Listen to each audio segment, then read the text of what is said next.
প্ৰিয় দৰ্শক মই আছোঁ আপোনালোকক ইতিমধ্যে জনাইছোঁ যে আজি বাৰ্ণ কেয়াৰ ডে উপলক্ষে শ্ৰীমন্ত শংকৰদেৱ কলাক্ষেত্ৰৰ মাধৱদেৱ প্ৰেক্ষাগৃহত যি নেম কেয়াৰ হস্পিটেলে যি সজাগতামূলক অনুষ্ঠান আয়োজন কৰিছে আৰু তাত উপস্থিত আছে এগৰাকী বিশিষ্ট চিকিৎসক এইমছ গুৱাহাটীৰ তেখেত সঞ্চালক ডক্টৰ অশোক পুৰাণিক।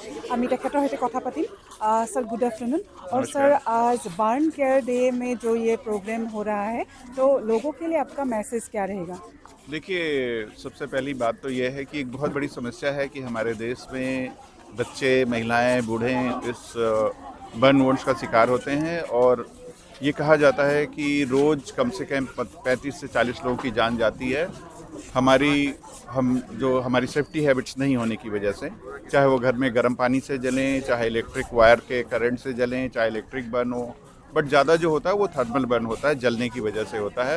और कई बार एक्सीडेंट्स होते हैं, आपके चूल्हे में एक्सीडेंट हो गया या गैस ब्लास्ट हो गया, तो ये सब हमारी जो छोटी छोटी गलतियों की वजह से होती है। तो ये जो आज का जो कॉन्फ्रेंस था वो पब्लिक को अवेयर करने के लिए कि हमें अभी सजग होना चाहिए, हमें हमारे अंदर एक सेफ्टी हैबिट होनी चाहिए अपने घर के अंदर, अपने काम करने की जगहों पे, अपने आसपास के वातावरण में। और हर साल हर बिल्डिंगों का इंस्पेक्शन होना चाहिए फायर सेफ्टी के द्वारा, हर फैक्ट्री का वो होना चाहिए इंस्पेक्शन होना चाहिए और सर्टिफिकेशन होना चाहिए। इसके बावजूद अगर कुछ होता है तो हम इसका सबसे पहले तो फर्स्ट एड क्या होता है कि भाई अगर कोई जल गया तो जो नॉर्मल टैप वाटर जो होता है, अपने नल में जो पानी आ रहा है उससे साफ़ करें।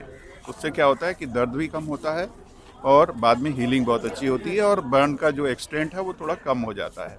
तो एक इमीडिएट जो ट्रीटमेंट ये होता है, अगर कहीं पे आग लग गई तो सबसे पहले आग बुझाने का है, दौड़ने का नहीं है। ज़मीन पे लेट जाएं, रोल करें या कोई ब्लैंकेट डाल दें उसके ऊपर। तो अगर कोई इलेक्ट्रिकल का है तो इलेक्ट्रिकल का स्विच ऑफ करें या वायर कट करें, अगर कोई या फिर किसी को हेल्प के लिए करें। तो बहुत सारी चीज़ें हैं जो सुरक्षा की दृष्टि से हमें जानना चाहिए। जैसे अगर आप किसी बिल्डिंग में हो और बिल्डिंग में आग लग गई तो हम दौड़ के लिफ्ट में घुस जाते हैं। हमें लिफ्ट में नहीं जाना है क्योंकि सबसे पहले वहाँ की लाइट चली जाएगी और आप लिफ्ट के अंदर जल जाएंगे। तो बहुत छोटी छोटी बातें हैं। आप ये देखिए, आप जहाँ पे भी जाते हैं आपका वातावरण सुरक्षित होना चाहिए। जैसे अभी हम एक हॉल में थे, हमें पता होना चाहिए कि कल को यहाँ पे कुछ भगदड़ हुई, आग हुआ, कुछ दुर्घटना हुई तो हमें कहाँ से भागना है। तो हर जगह एक एस्केप रूट होना चाहिए। और आज गवर्नमेंट ने ये सब चीज़ों की रूल बनाई हुई है। जहाँ पे भी बिल्डिंग बनती है, जहाँ पे भी अस्पताल बनते हैं, जहाँ पे बड़ी बड़ी फैक्ट्रीज बनती है, उनका प्रॉपर इंस्पेक्शन होता है।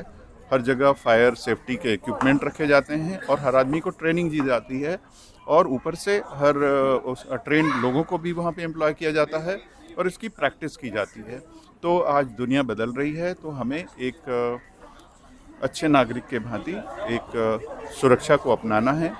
और इस बारे में हमारे जो यहाँ पे नेम केयर जो हॉस्पिटल है वो बर्न फाउंडेशन केयर से जुड़े हुए हैं और वो बहुत सारे ट्रीटमेंट तो देते ही हैं, वो इस चीज़ का प्रचार प्रसार करते हैं, लोगों में एक जागरूकता लाते हैं और बहुत लोगों को उन्होंने ट्रीटमेंट दिया है। उनके पास एक लोगों को मदद के लिए फ़ंड भी है।